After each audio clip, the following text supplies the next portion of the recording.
Salamat guys, Igsoon. So, ay kapunto dire akong ipakikambit kalabot kining duha ka mensahe. Dayon ang ikaduha kalabot sa coming na to lifting karon November 2 sa sitwasyon nato karon dinhi sa Southern Philippines. Mga igsoon, sa gipambit na sulod sa duha ka mensahe nga ato karon nga gipambit sa atong mga igsoon. Kalabot sa Rising Up, no? Sa atong next generation for the church life, no? Makita nato base sa gipambit sa atong mga igsoon nga nag-atiman sa ato ang PTO sa atong mga trainers. Ingon sila, compare nila sa miaging pipila ka tuig ug sa inilang bangko nga ginakusgan na kining pagtulunan nato sa kalabot ining Rising Up, pagpabangon ug sunod nga henerasyon alang sa iglesyahan ng Pilipinas. Sa una, naugtos kayo sila. Napurhisyo ba sa unang panahon na wala pa pakuski ang pagtagad sa kahimtang sa mga batanon diha sa matag lokality. Unang sa una, ining-interview nila, daghang mga adik, mga batanon nga to ang ipatraining para lang marehab. Daghang mga problema, ang uban during sa training, uban maglukso, mag-inom, maggawas, gikan sa nasil sa ilaha sa training center. Grabe nga problema. Pero sa dihang ipakusgan sa atong mga igsoon diha sa mga clusters, kalabot ining Rising Up, pagtagad yun sa atong mga batanon, ingon sila dako na kaayog na usapan. Wala na kayo to, nakawala na, labi ng panahon Duterte, wala na, adik kayo nga o training. Katong mga badlungon kayo, dili na. So, dako kayong impact nga natutukan yun sa mga igsoon kining mao nga pagtulunan. Sa pagkatinuod mga igsoon, napasagdan man gud nato gikan sa mga bata o gikan na sa mga atong wife. Murag nag-asa ra ta ba nga ato mga bata during children's meeting, bahala na ng mga magtutudlo na. Sa ato pong mga bata noon, mayroong robotag, bahala na ng mga coordinators, ato mga YP coordinators, sila na yung matiman na. Sa lagton, ang dakong kaakuhan, dunay responsibilidad, kaakuhan sa pag-atiman, dili ang iglesia, kundi ang mga ginikanan. Mura ko nag-estudyante ko, di mong bata, may kong lagag, naamay lang ilahan itong maestra, pero na yung gudlog, suwag ko siya ngalan ka, pero problema kayo na sa maestra. So, hindi pa gani pa-eskwilahon ng bata, ang ginikanan, naghago na, tudloan na. Para po gihapon, diha sa iglesia, kanang sa atong children's meeting, YP meeting, ang pinaka-importante, kitang mga ginikanan.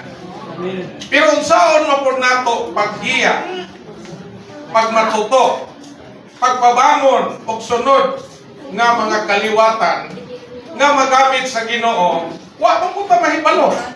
Kay kadaghanan nato dili pod mga church kid, no? Kadaghanan nato murabag bago pa ta diha sa iglesia. Pero salamat sa Ginoo, dili na taron magproblema. Kanang magminyo, ana tay pagtulunan. Kung saon mahimong maayong asawa o maayong bana. Daghan marong nagminyo nga magminyo, amot nirong nasunon ni kumalabot o nakabasa na ba ni kung saon mahimong maayong asawa o maayong bana. So, mamalit ana. Kay paghiyahan ta. Kaya naman ko tayo akong pagi, nga nakita nato sa atong mga ginikanan, yung sa tapag matutok sa una, labi na nga ipata mga magtotoo, di ba? Mao'y atong masuon, mao'y atong gibuhat. Pero kung makabasaan so doon na tayo kahibalo, doon na tayo kasayuran, kung kini nga kahibalo, kasayuran, natong nadawat sa pagbasa at pagpahimulo sa pulong, maaplikar na to, dako kayo ni siyang tabang nga ang magtiayon, malikayan ang problema, panag-away o panagkabulag. Eh makatuon naman kausaon, mahimong maayong asawa o maayong bana. Ikaduha, kung nahanap po'y anak, unsaon po nimo pag matuto ang imong anak, sukad nga, ingon gani sa tuig so, napagani sa imuhang sabakan o pagani ni mong himukso, dapat disiplinahon na gani nimo. Sultihan na gani nimo, napasatiyan. So, naaputay pagtulunan para sa pagkaginikanan. Hindi na talisod na ay pagtulunan, unsaon na to, pag matuto ning mga bataa. Kay kung dili, ang ato orang nakita sa ato mga ginikanan, ang ato orang nadunggad gikan sa atong ginikanan, yun sa nila, giunani man to pagpadako ni sa among inahan, ang oras po ni sunod.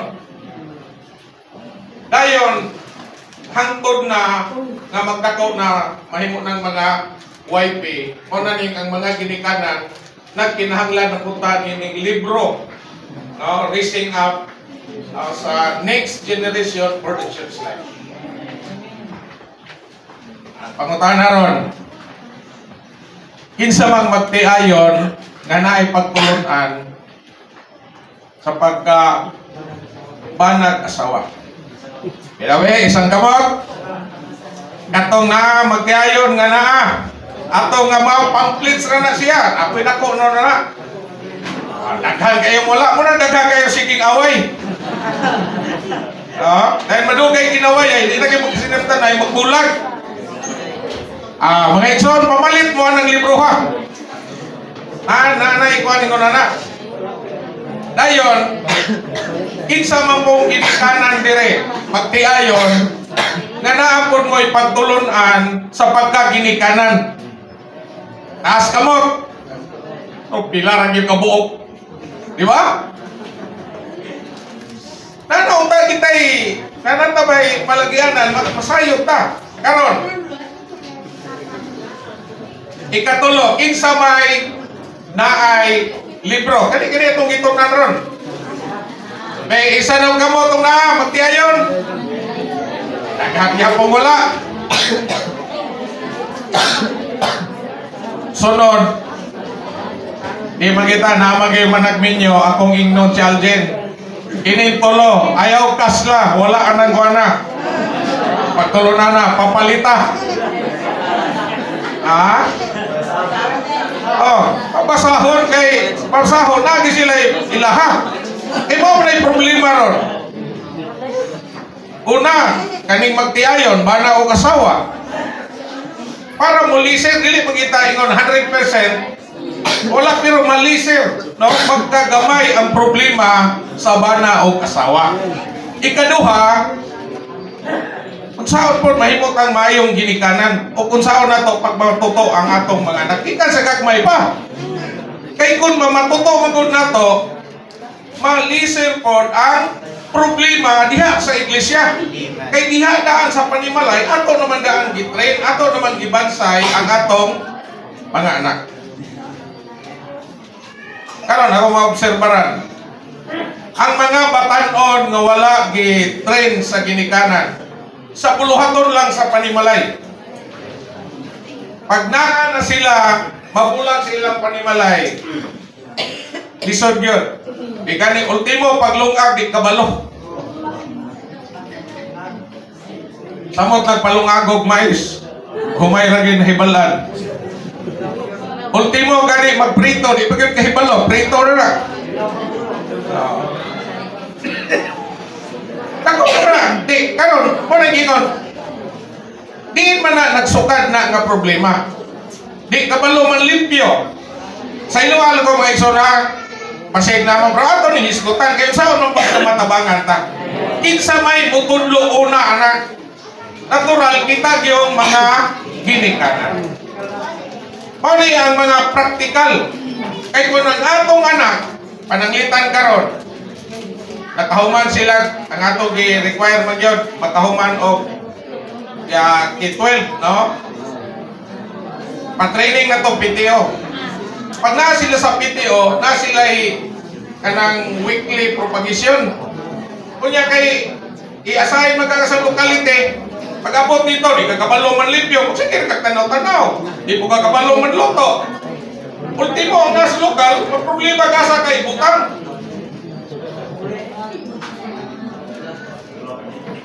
Usakin sa manigalaw, may asa pa mo gikang iglesia ha?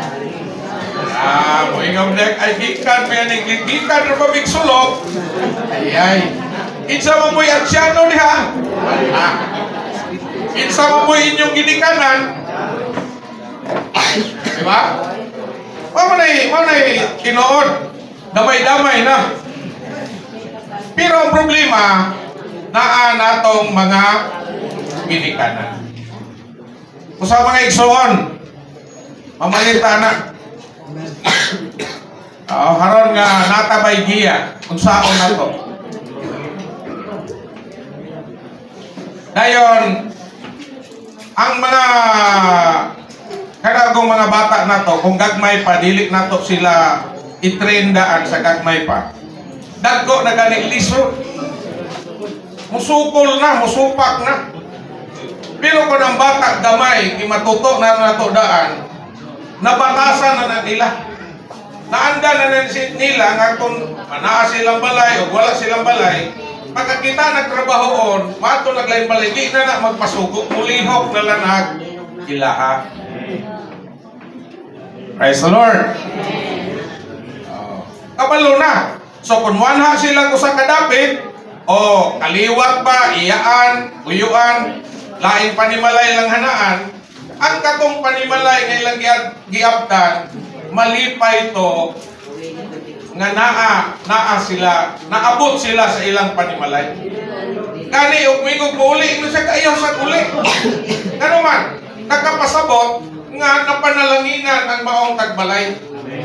Ato silang gipapagaan, gipahayahay nato samtang naa ta diha. Maura po nga pagkaagi kung naa ta diha sa iglesia lokal. So, salamat sa Ginoo. Ori atong tanawon mga igsoon, kini kini bang mga praktikal. Mabiya ko ni usani nga makita sa mga tagagawas nga kalainan sa atong mga anak, sa mga magtotoo o sa dili anak sa magtotoo. Napay usahay natong mga ginikanan. Nasa itong konsepto ba, sa itong una-una, kay ginikanan ta, kita na'y magbuot. Tanan na itong gusto, sundon yun sa itong mga anak. Dahil mo ingon gani, ayaw mo pagbuot, kay kami inyong ginikanan, anak ramo. Dahil wala dito kabalo, nadaot na ang ilang pagbati. Dunay mga anak, nga dili sila makasulti sa ilang ginikanan tungod kay nahadlok sila o dili po sila paminaw. Di ba na yung mga anak naghikog. Gano man na, dili sila kapahungaw. Sa naa silang kasing-kasing, silang gibate. Ngayon naman, di sila paminawan sa ilang inahan. Dili sila tagdon sa ilang inahan. Dili ang ilang ginikanan makigsuod sa ilang anak. Dili barkada. Kung ang mahitabo, nga kung doon na sila yung mga problema o pagbati nga na silang sulod, nga nanginahanglan sila, nga naay makasimpatiya nila, makaalam-alam nila, kung ang mga ginikanan mukupok ta sa posisyon nga ginikanan ta, bisag unsa nalay gusto na to, kinahanglan sundon sa anak. Kaya wata kay balo, mabot ang panahon ng atong anak, doon na na gikim-kim, pagkadako anak, anha na sugod na sila, pagsugod o pagpubag-pubag na. Kay naa na sila'y mga hinanakit, naa na sila'y mga kasilo, naa na sila'y mga pagbati nga dili maayo, kay wala sila tagda. Bisan atong mga magtutuos. Unang gisgotan din sa pag-atiman sa mga batanon, kanang gingon bitaw da, kinahanglan kabalota mo adjust o mo pahaom nila. Lisod na nato himuon. Samot na siguro, lisod gani sa atong mga anak, samot pa sa dili nato anak. Unsaon nga muhaom kitay dili day sila, dili ang mga batanon mo'y mo pahaom na to. Kung dili kita mo'y mo adya sarong mahimo dita ang suot sila. Kita ko napatay atoa naiuban mga tao nga kanang gitawag bag limpiada. Di na gusto na ikauban nga kanang usara ugawan. Usa higit mo magka-kunay diha. Naapoy dili gusto tapulan. Kunang naay tapulan, maglain mong buot na nagpugyan. Ano man? Dili muhaom, kinsa may muhaom, mu-adjust na. Sa akong gabahin, di ko ganahan o tapulan. No? Kay, ano man, dili magkuna ko kinaiyan ng tapulan. Kunang kinahanglan ta, ining natas Ginoo mo nang mag-usab dita sa atong una-una kung ato ang paagi. Daan mo na atong paagi. Hunay atong paagi sa atong tawhanon. Pero wala ta masayod unsay paagi sa Ginoo kay ang tinguha manggod sa Dios magin nato ang mga batan. Amen. So dayon kayo ang Ginoo. Hunay nga mga pangagpas nato, mga panguna-una nato kaniadto nganiho nato pagpadako ang atong mga anak. Mo nang kinahanglan nato mga ginikanan, putukan nato ang atong mga anak. Tagaan nato pagtagad. O na labi na sa pag-atiman sa mga batanon. Kung matutukan lang sa mga ginikanan gikan sa gagmay pa, hangtod pagkadagko na nila, mahimo na silang mga wife, mas muminos ang problema diha sa iglesia. Nya na po sa ato agid pod nga sa ato abang kinaiya kanang pagklase-klase sa mga batanon. Di taganahan ani kay padlungon kayo ni. Kinilang niya kay murag tarong-tarong ni. Kinilang niya siya kay murag hayag ni kaugmaon kay musugot. Kining niya murag dulong ni kaugmaon kay no. Di pa maminaw, padlungon pa, tapulan pa, murag wa ni kaugmaon. Pero na gingon dire, dili day ingon ana ang atong pagtratar di ay sa mga igsoon.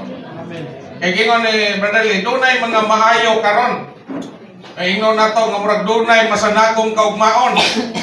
Nga magamit gid sila sa Ginoo madawlag pero pag-abot day sa panahon nabaliktad. Katunong atong gituhuan nga murag di magamit. Kato murag buguyon, murag way pakialam. Sa ulahi di ay gigamit sila sa Ginoo kay ang Ginoo nakabuhat nga natin. Mga igsoon atong tuuhan nga ang Ginoo makausab ng nila. Ang Ginoo mao ra gyoy makabuhat sa mga batanon. Di kita, Brother Lee, di kita kasalig sa ilang kahimtang. Munang mag-ampo ta sa Ginoo. Kaluyan, grasyahan, ining mga batanon naunta maampingan, mapreserba sila sa Ginoo nga sila ang sunod nga mga henerasyon nga mapabangon nga magamit sa Ginoo. Munang ipamit ka ganiha kung ang Ginoo madugay pagpagbalik. Unya wala tay hustong o wala kitay napabangon nga mga batanon, magunsa na malang ang iglesia. Magunsa na malang ang buhat sa Ginoo. Kung saon pa man pagpadayon. Parang karon sa ato bang gobyerno na sila'y problema rong giatubang. Nya kinira bang problema ha? dako kay ni contribution sa ato ang ekonomiya. Kana bang mga farmers, di ba? Sa ilang inventory, jutay na lang ang agricultural land. Kung sila, sa una, pila ka, dako kayo na, pero nagkadugay, nagkagamay. Karon pagsusi day nila, ang katong mga mag-uuma kay ilang mga anak, tungod sa kalisod nga ilang nagian, i-dasi kinila ilang mga anak, pa-eskwela, nga magkakuha may kurso, aron doon na yung may trabaho. Ang problema, wala na yung nanunod sa ilang amahan, nga mga mag-uuma. Kaya kay mo man ni backbone, mo man ni nga mo support, tinugdan nga sa ato ang pagkaon. Na kung wala na yung mag-uuma, mag-unsan mo lang, magsige na lang ang kagikan sa gawas. Ganun mapunin, ihimo mapunin sa mga katong mga daan, mga katigulangan na to, mga amahan na to, mag-uuma. Kumot kay na-experience nila ang hilabihan kalisod sa kinabuhing mag-uuma. Pero kay na naman po yung mga mag-uuma ron nga di na po pariha ang na-experience sa unang panahon. Hayahay naman po. Orang makita ba na to ang kahimtang sa iglesia karong panahon na.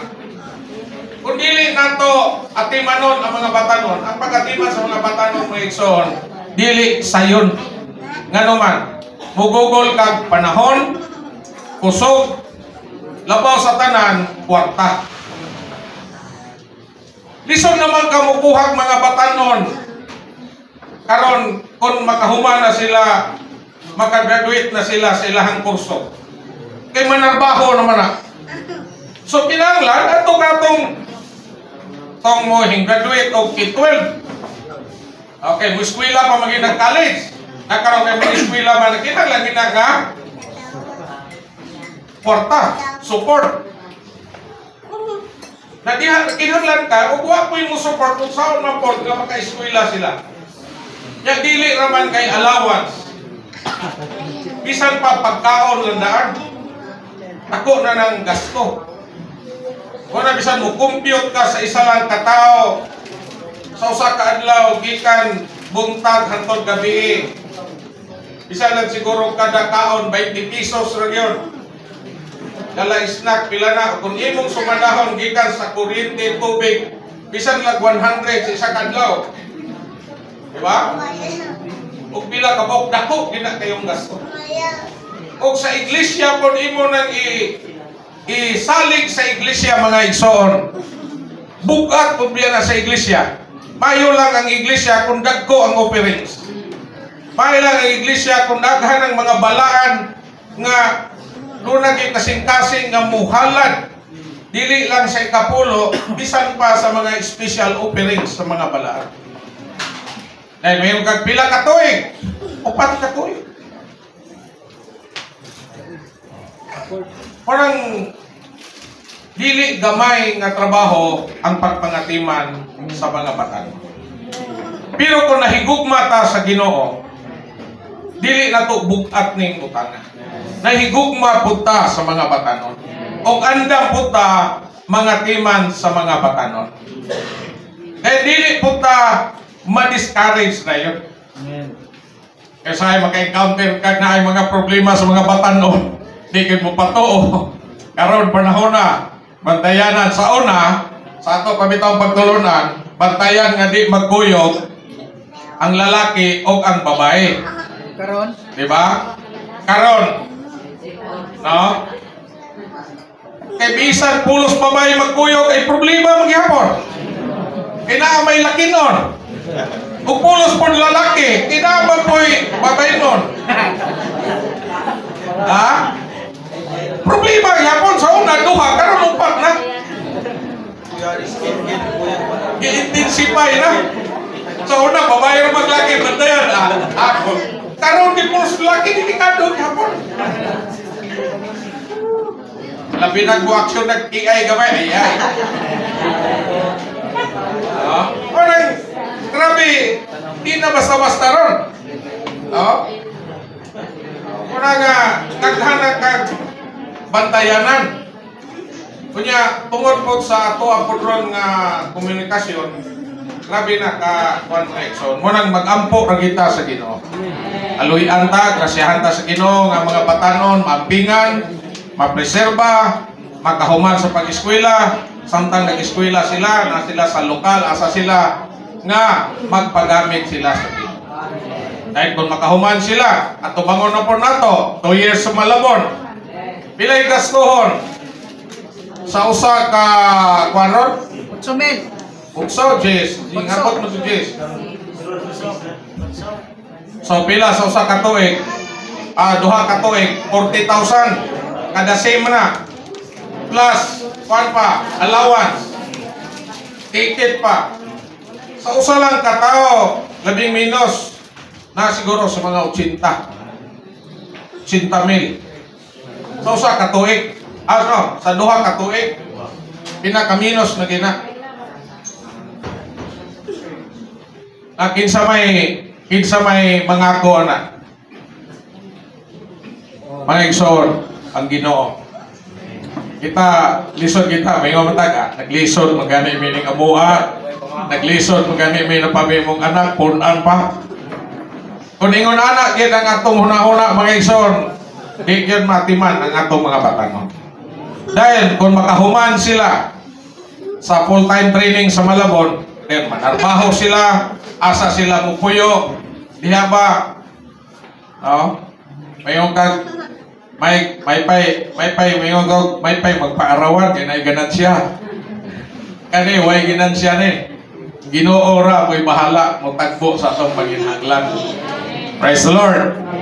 Pero kita lisod gyud kung tinawhanon na to nga pagtanaw mo na moingon kita naglisod ganita sa ato ara samot na i-appeal na to ang uban.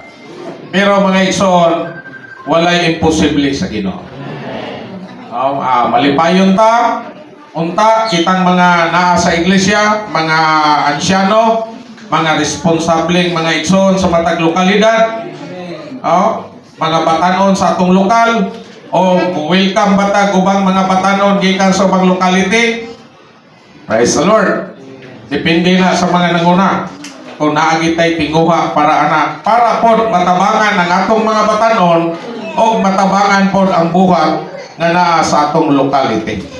Kay basin og di nakahimo tang nanguna tiguang na, way mo sunod, problema na na. Usa, salamat kayo sa Ginoo mga igsoon. Ikaduha, resulta sa fellowship nato dito sa Cebu o kini nga blending sa Davao City. Sa karong November 2. Dito magyod sa atong ang ilang gihimo sa Davao. Doon na sila duha ka area nga gikuha, duha ka slot nga mosulod og 3,000 kapin gamay, mga 3 to ana. Bayad sila og 380,000. Kung idugang ang ikatulo, moabot og 580,000. Sulod lang sa ito ka oras.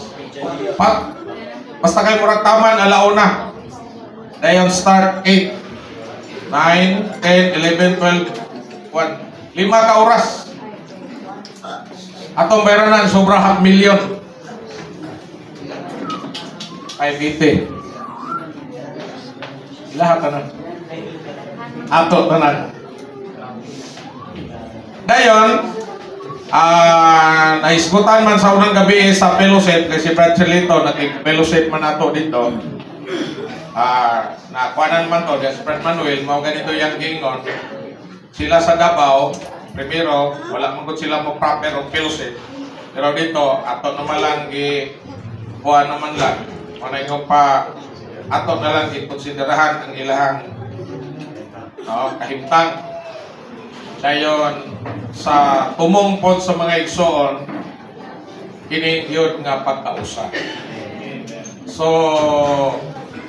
bisan tod ingnon nato pa istorya nga murag mo kuan gid sila nga mangayo punta daw pasaylo. Dayon sila pod Pero kung gingnan si kay nabahin ang malita tungod sa atong pagadto. Pero kung gingnan, wa man ay problema pagpayag pasaylo. Ato rang panahon sa blending diya sa Davao, kung hinghatag pa mo panahon, humana. Nalisod ng magpasaylo. Sa tinuod, dili kita'y naghimo sa pagkabahin, pero sa kahimtang nga kini nga problema ha sa work raman eh. Pero kay gidala man nila sa lokal, mo ning nagubot